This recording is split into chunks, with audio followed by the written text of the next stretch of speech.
Balkher, Azoul, bonjour. Débutons par les élections en Algérie, les élections législatives. Elles ont été convoquées pour le 4 mai, donc en quelques temps, et bien évidemment notre position à nous, mouvement Iptikar, je tiens à dire que nous sommes un mouvement politique, mais nous ne sommes pas un parti politique. C'est-à-dire que nous n'avons pas aujourd'hui comme vocation d'aller aux élections ou de présenter des candidats à ces élections. Cependant, et nous l'avons toujours dit, nous parlerons toujours de la situation en Algérie et nous donnerons notre opinion. Pour nous, ces élections-là sont des élections qui ne sont pas régies par des principes démocratiques.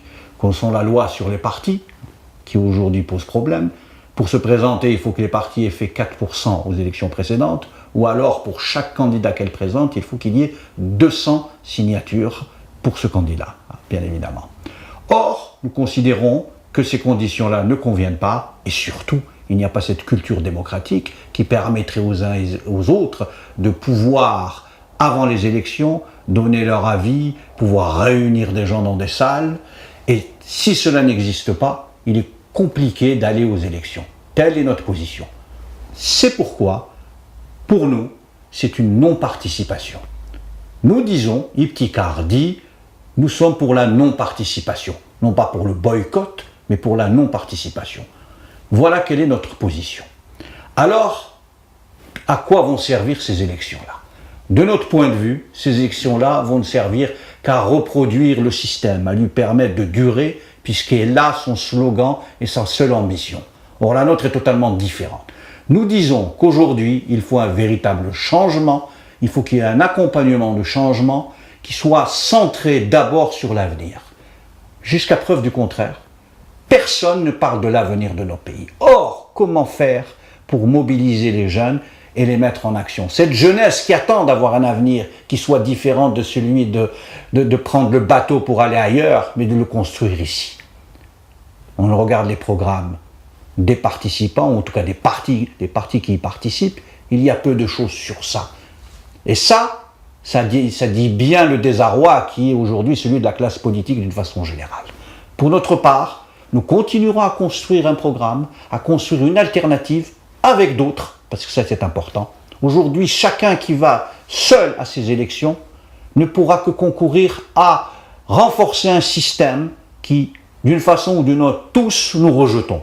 À nous de construire cette alternative. Ces élections ne le permettent pas. Elles vont encore donner du souffle à un système à bout de souffle qui n'a plus les ressources nécessaires. C'est gagner du temps. Et pour nous, eux gagnent du temps, mais ça nous en fait perdre collectivement. Ça en fait perdre aux Algériens et surtout à l'Algérie.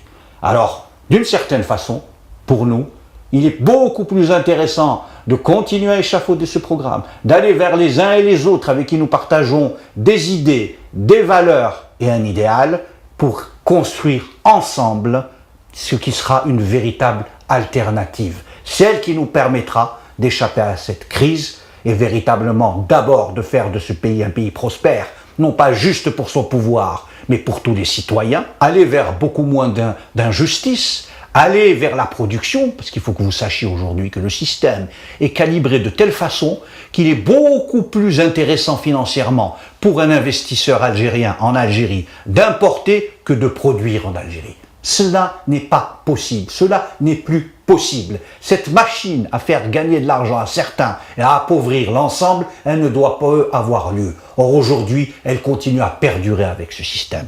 Toutes ces questions d'avenir se posent à nous, celle de la démocratie, celle de nos enfants. Demandez à vos enfants, à vos fils, à vos filles, dites-leur comment vous vous voyez dans 10 ans. Personne n'est capable de répondre. Mais pourquoi sont-ils incapables de répondre? Parce que nous-mêmes, nous ne sommes pas capables d'échafauder pour eux des rêves et de leur proposer une alternative. Un pays dont la jeunesse ne rêve plus à son avenir, dont les élites ne pensent plus l'avenir, est un pays qui n'a pas beaucoup d'avenir. Alors à nous de pouvoir aujourd'hui le faire en dehors, bien évidemment, de ces élections, parce que je vais vous dire ma position, notre position. Aller aux élections, c'est rentrer dans l'agenda de la matrice. Donc c'est jouer un jeu. Nous attendons, nous. Alors, bien évidemment, il y a d'autres partis démocratiques qui vont aller aux élections. Eux sont des partis. Là, le rôle d'un parti, c'est d'abord d'aller à des élections parce que le parti est fait pour accéder au pouvoir. Nous disons aujourd'hui, nous sommes un mouvement politique et citoyen. Et j'insiste sur la notion de citoyenneté, parce qu'elle est la pierre angulaire de ce que nous voulons construire. Pour nous, la citoyenneté, c'est une forme d'aller en politique. Et c'est lorsque nous aurons recouvré cette citoyenneté, lorsque nous aurons, une alternative, كما يقولوا بديل، لازم نكونوا بديل، وهذا البديل لازم نحطوه فوق الطابله وكاع الشعب يعرفوا، وتماك نقدروا نكونوا عندنا حاجه اللي نمدوها للشعب. اذا ما عندناش هذه الحاجه ولا ما عندناش هذا البرنامج يتكلم على غدوه على الجيل الصاعد، ما يكونش عندنا مستقبل كدوله كشعب وككل مواطنين، لان هذا هو المصدر تاعنا.